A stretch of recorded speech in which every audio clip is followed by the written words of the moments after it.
उत्तर प्रदेश के कई ग्राम प्रधानों ने अतीत में यह शिकायत की है कि सहायकों या सचिवों को अधिक अधिकार देने से उनकी स्थिति कमजोर हुई है। यदि पंचायत गेटवे में ऐसा कोई प्रावधान लागू होता है, तो यह उसी पैटर्न का एक हिस्सा माना जाएगा। यदि पंचायत सहायक को भुगतान का पूरा अधिकार दे दिया जाता है और ग्राम प्रधान की सहमति या हस्ताक्षर की जरूरत खत्म हो जाती है, तो यह उसकी वित्तीय नियंत्रण की शक्ति को कमजोर करता है। 73वें संशोधन के तहत ग्राम पंचायत को स्वतंत्रता दी गई थी, लेकिन इसमें सहायकों या कर्मचारियों को विशिष्ट कार्य सौंपने की व्यवस्था भी शामिल है। यदि राज्य सरकार या पंचायती राज विभाग ने यह नियम बनाया है, तो यह प्रशासनिक सुधार के दायरे में माना जाएगा, न कि अधिकारों के हनन के रूप में इस चीज को देखा जाएगा। अगर पंचायती राज निदेशालय कोई आदेश लाता है तो भुगतान। जय हिंद दोस्तों, कैसे हैं आप सब? उम्मीद करते हैं आप लोग बेहतर होंगे। दोस्तों, इस वीडियो में बहुत ही महत्वपूर्ण टॉपिक पे बात करने वाले हैं। वो टॉपिक है जो 3 अप्रैल को जो एक अपडेट आई है पंचायत गेटवे को पेमेंट को लेकर। पंचायत गेटवे का जो अपडेट है बहुत ही महत्वपूर्ण है, खासतौर पर पंचायत सहायकों के लिए। लेकिन इस अपडेट के बारे में ये कहा जा रहा है कि जो ग्राम प्रधान है वो बोल रहे हैं कि जो अपडेट है हमारे अधिकारों का हनन है। तो ये हनन है कि नहीं है, इसी टॉपिक पे इस वीडियो में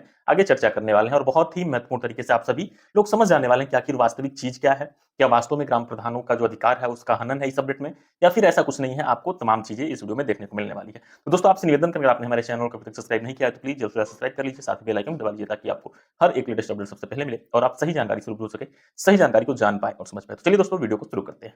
यह सवाल उत्तर प्रदेश या भारत के अन्य हिस्सों में पंचायती राज व्यवस्था के संदर्भ में पंचायत गेटवे संभवतः एक डिजिटल प्लेटफॉर्म या पंचायत प्रबंधन प्रणाली है और इसमें पंचायत सहायकों को भुगतान का अधिकार देने से जुड़ा हुआ है। इसे ग्राम प्रधानों के अधिकारों के हनन के रूप में देखा जाए या न देखा जाए, यह एक बहस का मुद्दा हो सकता है। मैं इसे दोनों पक्षों को तर्कसंगत रूप से विश्लेषण करके समझाने की कोशिश करने वाला हूं इस वीडियो में, और इस अपडेट को अधिकारों का हनन क्यों माना जाना चाहिए, क्यों नहीं माना जाना चाहिए, इसी विषय में आगे मैं आपसे बात करने वाला हूं। पंचायत गेटवे जैसे डिजिटल सिस्टम का उद्देश्य पंचायत स्तर पर प्रशासन को पारदर्शी, तेज और तकनीकी रूप से सक्षम बनाना। यदि पंचायत सहायकों को भुगतान का पावर दिया जाता है, तो यह कार्यभार को व्यवस्थित करने और तकनीकी प्रक्रियाओं को आसान बनाने का एक हिस्सा हो सकता है। ग्राम प्रधान का मुख्य दायित्व नीति निर्माण और नेतृत्व करना है, न कि हर छोटे कार्य को स्वयं ही संभालना। इसी स्थिति में सहायकों को यह जिम्मेदारी देना प्रधानों के अधिकार को छीनना नहीं है, बल्कि उनकी मदद करना माना जा सकता है। भुगतान का अधिकार सहायक को दिया जाता है, तो भी यह प्रधान की सहमति और निगरानी में ही होगा। इस तरह यह अधिकार का हनन नहीं, बल्कि कार्य का विकेंद्रीकरण है, और इसको और अन्य नजरिए से भी देखा जा सकता है।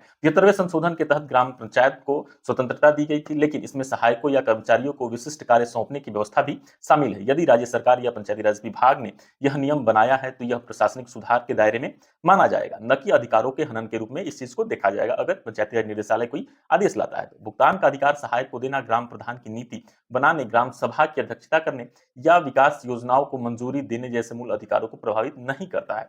यह केवल एक तकनीकी या डिजिटल स्तर का बदलाव हो सकता है, इससे ज्यादा यह कुछ नहीं है। यदि पंचायत सहायक को भुगतान का पूरा अधिकार दे दिया जाता है और ग्राम प्रधान की सहमति या हस्ताक्षर की जरूरत खत्म हो जाती है, तो यह उसकी वित्तीय नियंत्रण की शक्ति को कमजोर करता है। ग्राम प्रधान पंचायत का निर्वाचित मुखिया होता है और वित्तीय मामलों में उनकी भूमिका महत्वपूर्ण करता है। इसे सहायक को सौंपने की जो प्रक्रिया है वो प्राथमिक जिम्मेदारी को कम कर सकता है। ऐसा हो सकता है ग्राम सभा और जनता ग्राम प्रधान से जवाबदेही की अपेक्षा करती है। अगर भुगतान का अधिकार सहायक के पास चला जाता है और कोई गड़बड़ी होती है, तो भी जिम्मेदारी ग्राम प्रधान की मानी जाएगी। यह एक तरह से उनके अधिकारों का अप्रत्यक्ष हनन है, क्योंकि उन्हें नियंत्रण के बिना जवाबदेही उठानी पड़ सकती है। लेकिन पंचायत गेटवे की प्रक्रिया में ऐसा कुछ नहीं है। ग्राम प्रधान के पास अपना खुद का डोंगल रहता है और वो चेकर के रूप में भी काम करता है।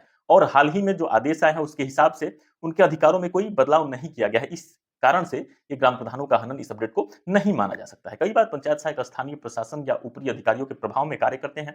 यदि उन्हें भुगतान का पावर मिलता है, तो यह ग्राम प्रधान की स्वतंत्रता को कमजोर कर सकता है और पंचायत को नौकरशाही के अधीन कर सकता है, जो संवैधानिक भावना के खिलाफ है। लेकिन 3 अप्रैल की जो अपडेट है उसमें ऐसा कुछ शामिल नहीं है। तो इससे यह स्पष्ट होता है कि जो अपडेट आई है उसके हिसाब से जो ग्राम प्रधान उनके अधिकारों का हनन नहीं हो रहा है। उत्तर प्रदेश के कई ग्राम प्रधानों ने अतीत में यह शिकायत की है कि सहायकों या सचिवों को अधिक अधिकार देने से उनकी स्थिति कमजोर हुई है। यदि पंचायत गेटवे में ऐसा कोई प्रावधान लागू होता है, तो यह उसी पैटर्न का एक हिस्सा माना जाएगा। लेकिन उन्हें यह समझना जरूरी है कि यह उनके अधिकारों का हनन नहीं है।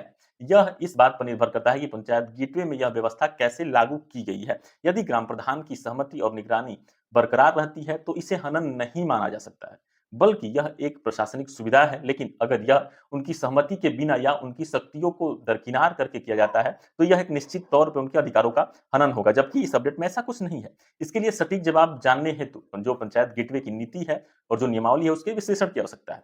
आदेश के हिसाब से ग्राम प्रधानों का अधिकार जो है, उसको इस अपडेट में छेड़छाड़ नहीं किया गया है। उनका जो अधिकार है वो वैसा ही है जब वो अपना डोंगल इस्तेमाल करते थे, वैसे ही इस्तेमाल करेंगे। जैसे उनके फ़ोन पे ओटीपी वगैरह जाती थी, वैसे ही ओटीपी जाएगी। यानी कि उनके आदेश के बिना भुगतान नहीं संभव है। इसलिए ये जो अपडेट है, इसको कहीं से भी जो ग्राम प्रधान हैं, उनका हनन नहीं माना जाता है, उनके अधिकारों का हनन नहीं माना जा सकता है। दोस्तों उम्मीद करेंगे आपको ये अपडेट बेहतर लगी होगी। आप लोग इसको शेयर करिए जो ग्राम प्रधान लोग हैं, उनके साथ भी शेयर करिए कि ऐसा कुछ नहीं है कि ये जो अपडेट आई है, इसमें आप लोगों के अधिकार का कुछ हनन है या फिर जो अन्य लोग हैं उनके साथ भी शेयर करिए। फिलहाल इस वीडियो में इतना ही, मिलते हैं अगली जानकारी के साथ वीडियो में। फिलहाल के लिए दोस्तों, जय हिंद।